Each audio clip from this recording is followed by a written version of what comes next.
এক যুবক আল্লাহ রসুলের কাছে অভিযোগ নিয়ে আসছিল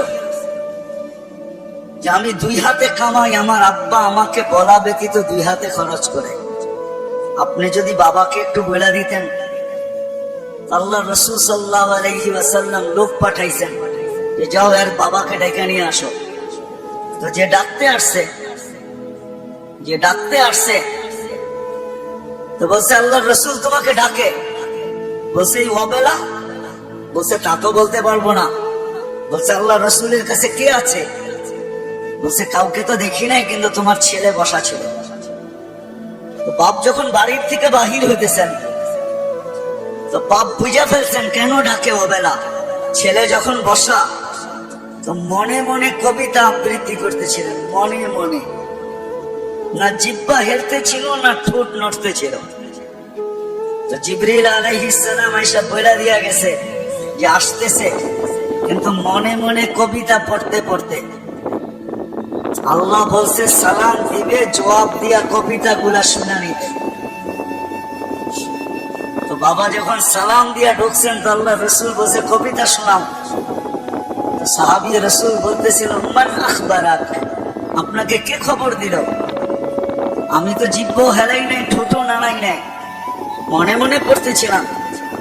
আল্লাহ রসুল বলতেছিলেন নাব্বাআনি আল আলিমুল খাবীর, আল্লাহ আমাকে জানায় দিছেন,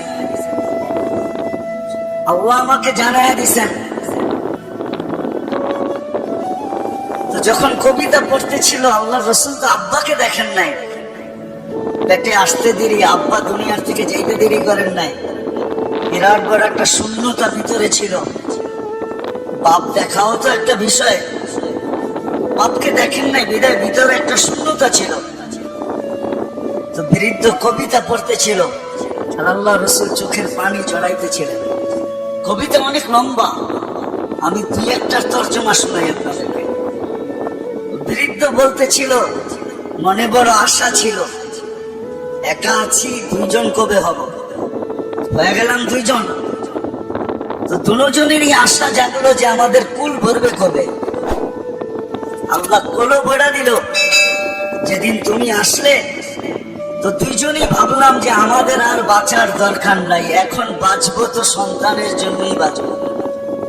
সত্য এটাই, কিন্তু মা বাবা সন্তানের জন্যই বেঁচে থাকে, সন্তানের জন্য বেঁচে থাকে।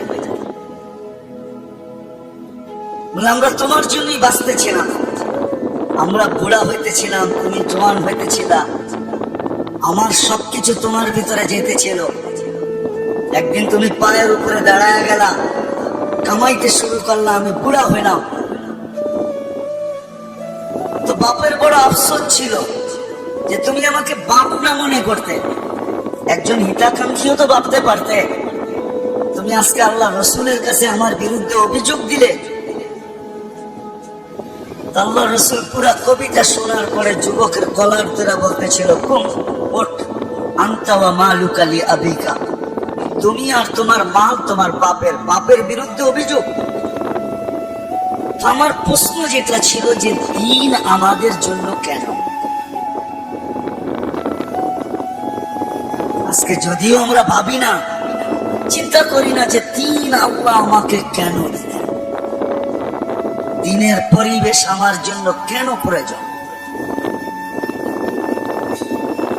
কেন প্রয়োজন? সত্য এটাই, আপনি মানেন আর না মানেন, বোঝেন আর না বোঝেন, এটা কিন্তু আল্লাহর তৈরি, আল্লাহ তৈরি করছেন।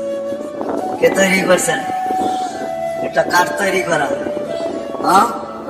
এটাও তো একটা মেশিন, মানব নামের মেশিন, ঠিক না? না মেশিন না, মেশিন তো। এটা যতগুলা কাজ একসাথে করতে পারে, দুনিয়ার কোন মেশিন মনে হয় এতগুলা কাজ একসাথে করতে পারে না, ঠিক না? এটা তো মেশিন,